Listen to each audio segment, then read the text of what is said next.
Okay, we are going to be going over lesson 6.6, and lesson 6.6 is going to be all about using properties of logarithms to expand logarithmic expressions, and then we'll be doing vice versa and using those properties of logarithms to combine logarithmic expressions. So we will be starting with combined ones and expanding them. We'll be looking at ones that are expanded and combining them all down into one. But before we can get started with that, we need to go over what are our properties of logarithms. So the first one is called the product property of logarithms. Now, if we think back to when we are working with exponents, we had a rule that if I had an a to the n power times an a to the m power, if those bases matched, then we would simply add those exponents together. And if you guys remember, logarithms and exponential functions are related, so their rules are going to be similar. Okay, whoops. So since they're related, their rules are going to be similar. So our rule for our product rule is log base a of m times n. Well, if we see a product, we are going to be adding these. Okay, it's going to look a little bit different though, because what I'm going to add is I'm going to add a log base a of m, and I don't necessarily have to have those parentheses there since there's only one, plus a log base a of n. Okay, so if I've got two things that are being multiplied on the inside, I can split those two up and make it so that I've got only one thing, and I split it up using addition. Okay, so this example down below, I've got log base 3 of 9x. I've got two things being multiplied in there. I've got a 9 and I've got an x. So I'm going to split those two up, and I'm going to end up making this a log base 3 of 9 plus, and I know I'm using a plus sign because there's multiplication in there, a log base 3 of x. Okay, so I can split those two things up, and since it's multiplication, I'm going to split them up using addition. Okay, now this one actually has an additional step, and hopefully you guys see that after doing our lesson 6.4. I've got a log base 3 of 9. Well, we know how to simplify that, because 9 is the same thing as 3 squared. So cancel those, and I actually end up, when I simplify this all the way, as a 2 plus log base 3 of x. Okay, so that was using lesson 6.6 to get this here, and then 6.4 part 2 to simplify that down to a 2. So a little additional there. Something else, because we can do the reverse of this as well.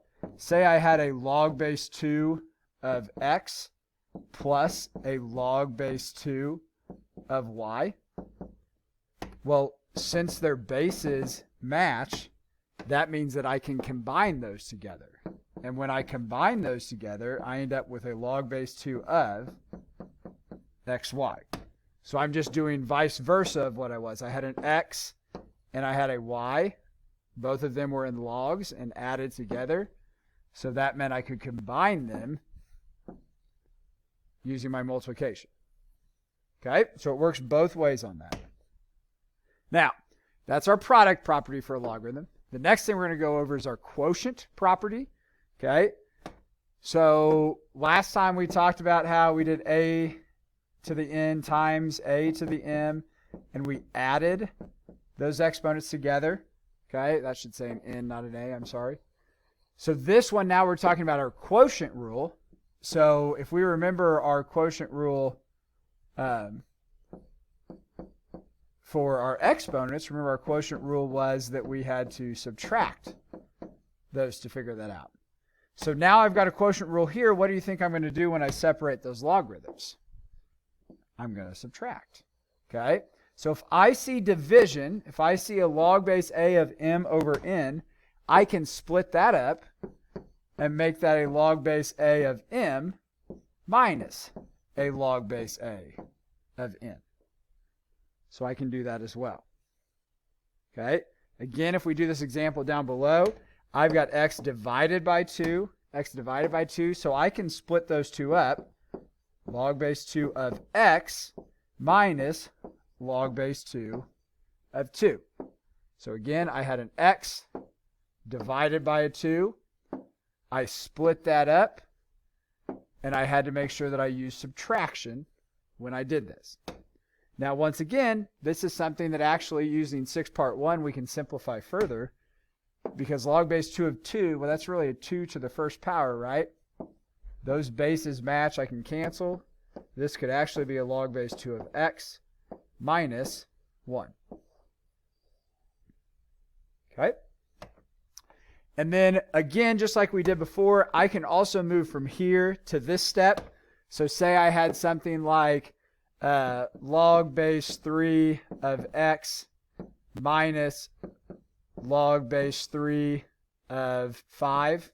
Okay, some of you guys might be like, hey, let's cancel that. Well, bases don't match. We can't cancel. But what I can do is I can see that there's a minus sign there, and I can see that their bases match. So since there's a minus sign and their bases match, I could rewrite this as a log base 3 of, minus means division, so it'd be x over 5. And when we do this, we're going to be working to combine these things, and we're going to be working to expand them. So we're going to work to combine them, and we're going to work to expand them. Okay? We'll be doing it both ways. So you've got your product rule, which your product rule says things are multiplied, we split them up with addition, or vice versa. We've got our quotient rule, okay? And our quotient rule says that we split them up with subtraction, or if you've got subtraction, you can combine them together using division. It goes vice versa. And then the last one we have has to deal with exponents, okay? And this one's fairly simple. Say you've got something in your logarithm to a power. So I've got a log base a of m to the r power, okay? I can rewrite that, and when I rewrite it, all I'm going to do is I'm going to take this exponent and I move it out in front. So this ends up becoming an r times log base a of m, okay? So for our example down below here, I've got a log base 2 of x plus 1 squared. Well, since that whole thing is squared there, I can move that 2 out in front. Gives me a 2 times log base 2 of x plus 1. Okay? I cannot cancel these. Some of you guys might want to try and cancel those. You can't. Remember, it's got to be log base 2 of 2 to some power. 2 out in front, nothing can cancel. Okay? I can also do this vice versa. Say that I was looking at a problem and I saw that there was, 3 log base 4 of x. Well, I can move that 3 back up to the exponent. That's the same thing as a log base 4 of x cubed. Okay, it works both ways on those. So those are our 3 properties of logarithms that you guys need to know.